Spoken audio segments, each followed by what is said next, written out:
in the back of my mind, I was also thinking like the beauty industry is there's much more women in that industry. Like this will be so much easier, or at least not as difficult, let's say, as this other field that I was in that's like construction and buildings and infrastructure, etc. Right? And then I get into it and recognize that it has very little to do with being in the beauty industry and more with being a founder, and going after venture capital dollars. And that is a the numbers are so minuscule. As you know, you and I have discussed, it's less than 2%. What is Renzo Box and where did the idea for it come about? Yes, Renzoe Box, we transform your makeup bag into a elevated and beautiful single compact. And that means you can mix and match and combine your favorite brands of products into one kit that looks like this.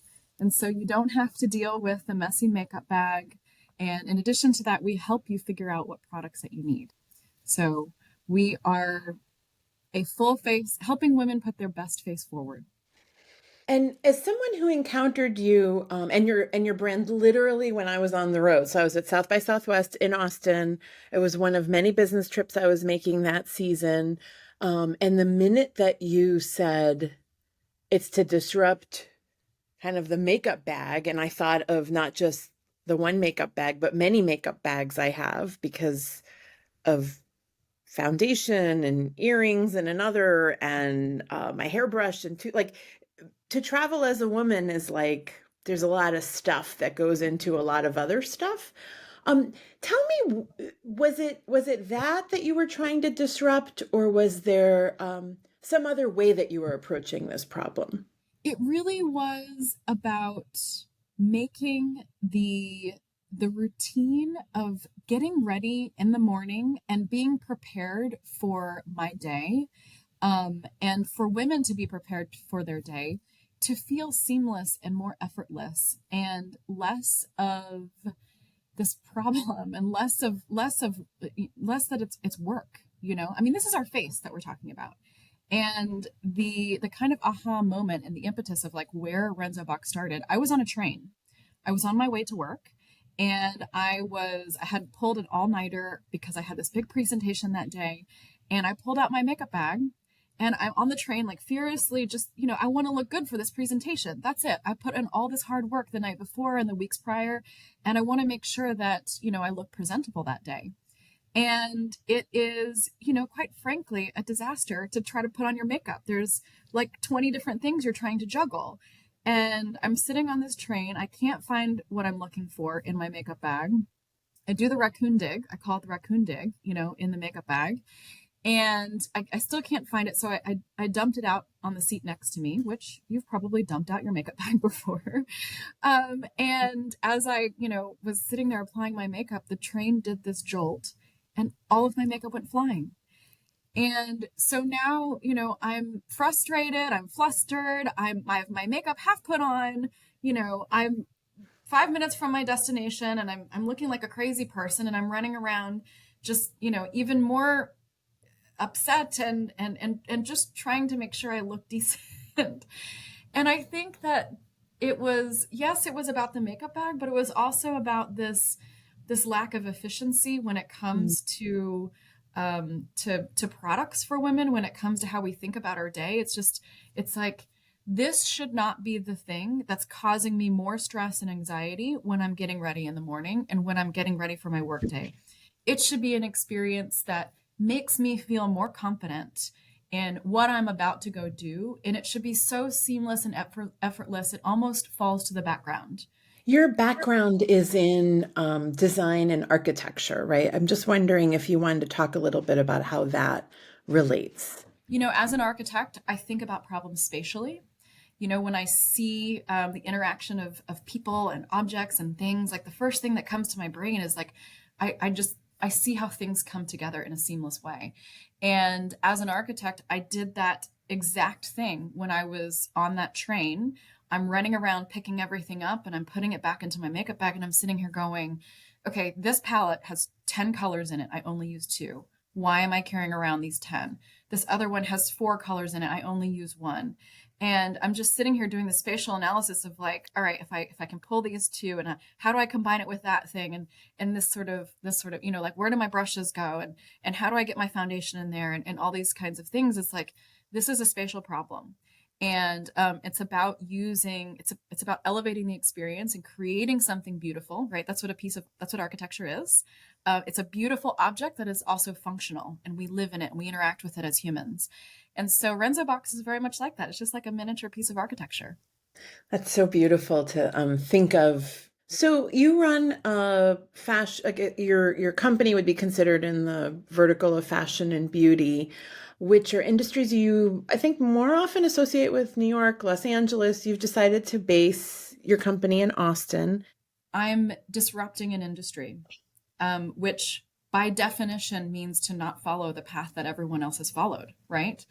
And so while there are certainly networks and people and things that I need to be involved with in both LA and New York, and in the beauty scene and in the fashion scene, I kind of want to separate myself and give myself breathing room and space to be creative and to do something different where I don't feel shackled by everything that's going on around me. And I think Austin really provides a bit of both things, where it's pretty easy for me to jump on a plane and go to New York or LA, right? I'm in the middle of the country.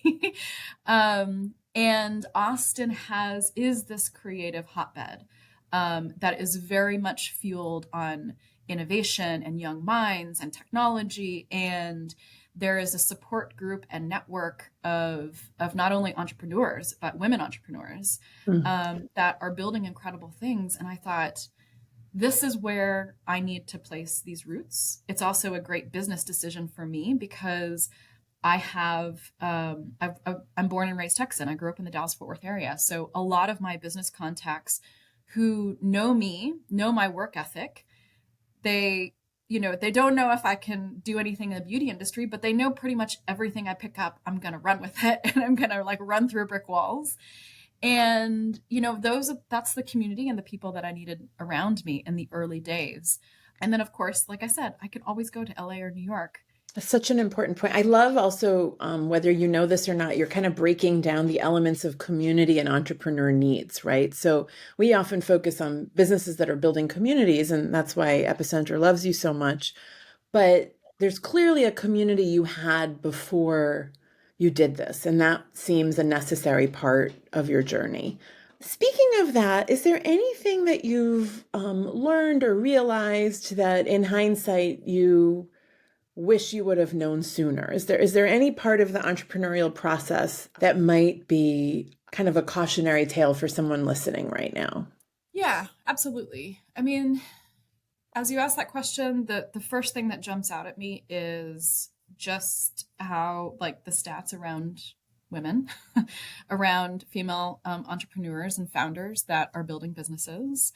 The funding landscape is is difficult. No matter who you are looking for, if you're in a business and are building a business in a company that is venture backable, it's very difficult to secure venture capital dollars.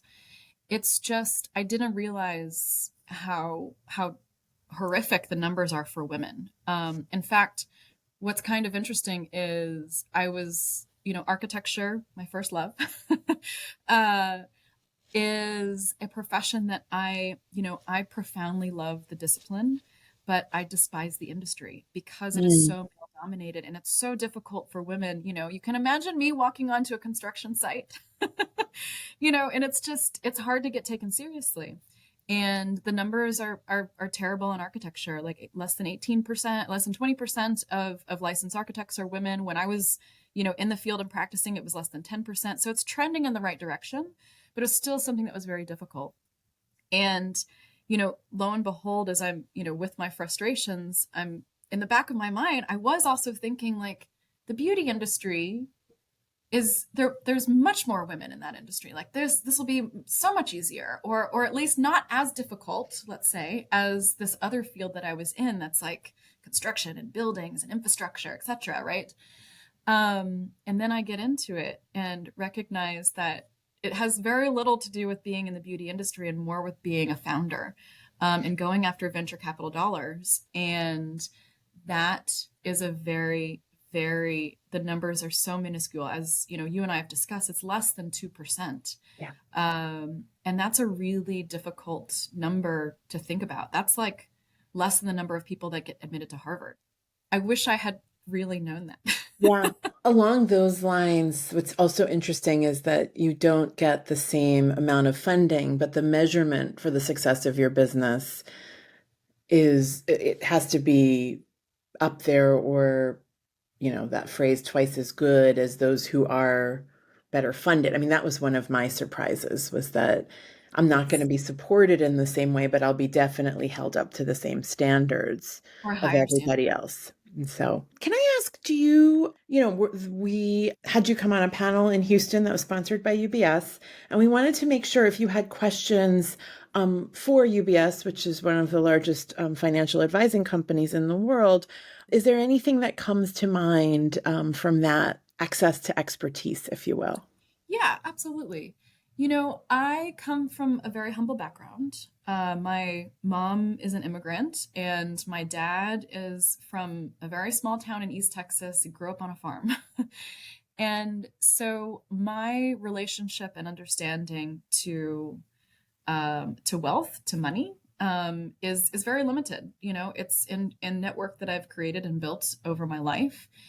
And what I've come to learn is that there's, kind of a different approach to wealth and to money from people who have had it all of their life, maybe through family, or maybe through early wins and successes in their life, however it is. But there's another way to approach money, almost as a tool, versus I think someone who has come from nothing. It's just been this like thing to acquire, to like, how do I get access to it? Yeah. Right? It's this like ethereal sort of thing.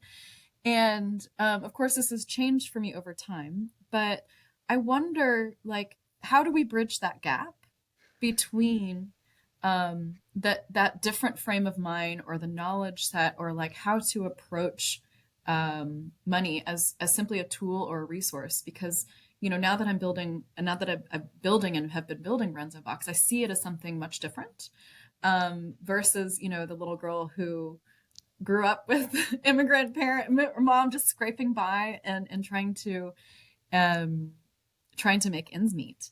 And I wonder, like, is there a relationship with building financial wealth and financial freedom for not only myself but for generations, for my next generation and beyond me, that I can learn and understand and figure out and have access to in a way that isn't really readily available, I love that question because it shifts money as aspirational almost to something that once you're a part of it, now what? Which hopefully then makes it less fragile for us, because Yes. it feels like our parents work so hard to get to a certain level, and it's like, okay, we're here. How do we not screw this up? But also, you guys are all up there. Yes. So I think that's the gap you're talking about. That Exactly. yeah. Exactly. And it feels vast. It feels like that gap is quite vast. And I'm not sure if, maybe that's just my perspective on it, because I'm, still making my way through the world. But I would love to just understand it better. That's we can get some answers on that front. My last question to you is the classic epicenter question for people who are listening or watching, or becoming familiar with you and your amazing product. What do you need? Great question. I need access to capital, plain and simple. Um, and I know it's maybe sounds like a cliche, but it just is what it is. You can't build amazing new things without resources to do it. And when it comes to resources in terms of knowledge, plenty of that available. I've been part of incredible programs from the Tory Burch Fellowship, programs with Andreessen Horowitz, that are wonderful in providing, knowledge and to access to, even to people, to networks. But at the end of the day, it costs money to keep the lights on. It costs money to pay people. It costs money to make sure that we have inventory coming in and going out. You know, all of these things. I simply cannot just work and work and work and trade it for that.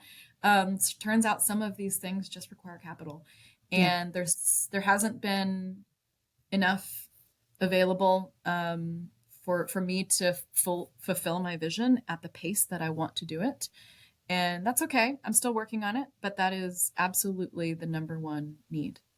I'm glad you articulated that, and we'll try to put this in the hands of people who can act upon that. And thank you, Renee, as always, for just being so honest with us, and really accessible about the ups and downs of your journey. It's really, really inspiring.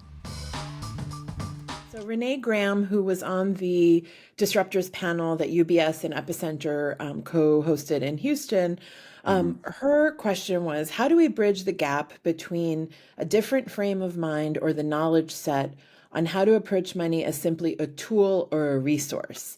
And Mhm. if I could paraphrase this question a little bit, Renee, who's the daughter of an immigrant, said, her family worked really hard to accumulate wealth just to kind of make money. Um, and it sounds like she's asking about how to actually make money work for us instead. So I wondered if you could talk a little bit about bridging that gap. Yeah, I'm happy to.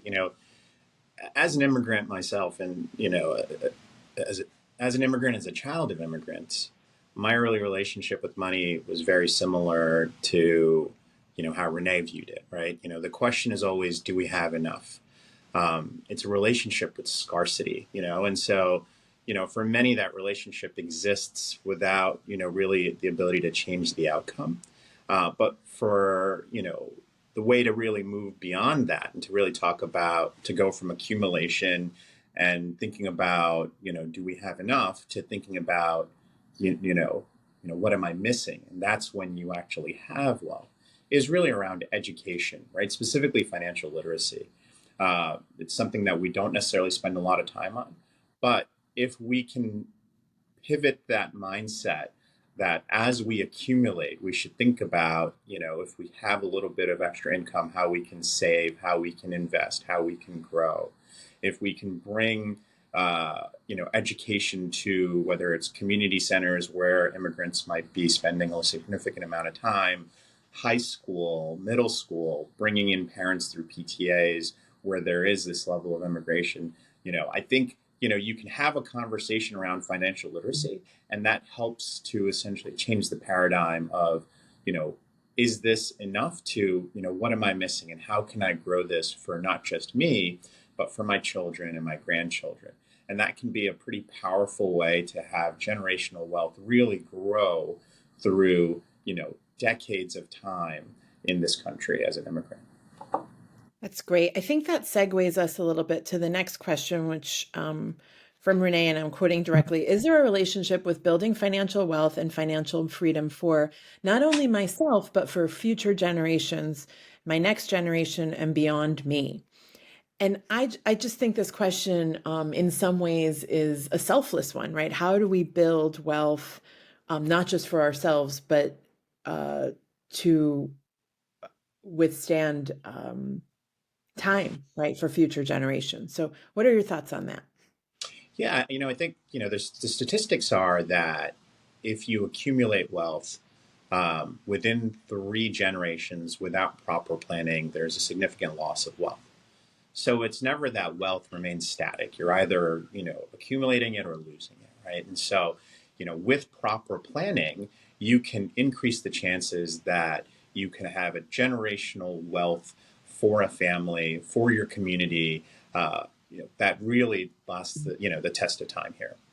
Building structure around, your wealth, gives you the ability to really focus on liquidity, longevity, and legacy, right? We try to think about wealth in these 3 major buckets. And so if you can focus on your liquidity, which is, your immediate needs, your expenses, big purchases, then you can plan for longevity, which is the how long you're going to be alive.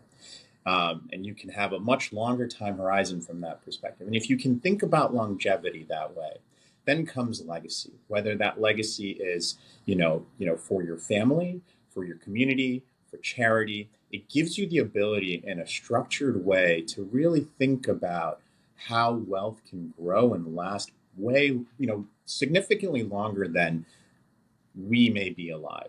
And it's that test of time in terms of planning around wealth that we have seen when you look back in history of how these families have been able to create names for themselves, whether it's in terms of charitable reasons or just, broadly creating wealth. And so around structuring and planning is the real way to really think about how we can have generational wealth and create financial freedom. And then the legacy component, which has a large component of giving back to community as well as your next generation, can uplift those around you, from a community way, especially if there is an immigrant component, because immigrants have such a strong community nexus with each other.